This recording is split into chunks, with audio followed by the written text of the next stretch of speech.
I'm getting close to finishing this quilt.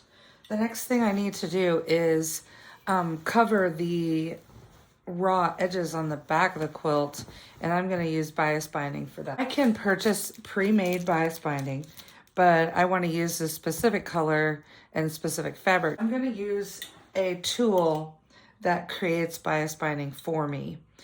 You can get them in several sizes. I have a size that creates 1 inch, and this one creates 1/2 inch.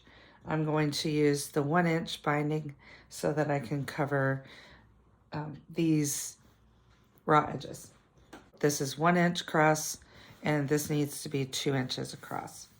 The first thing I'm gonna do is on the wide end, I'm going to feed my fabric into the bottom.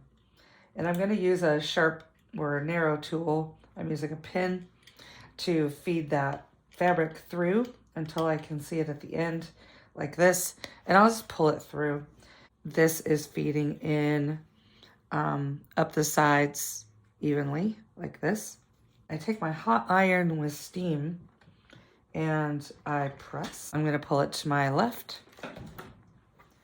Loop here that you can use to pull, and I just pull some and iron. Keep the edge of the iron close to where that comes out, and you can slide and iron at the same time. So I'm almost done with this particular strip. And now I'm done.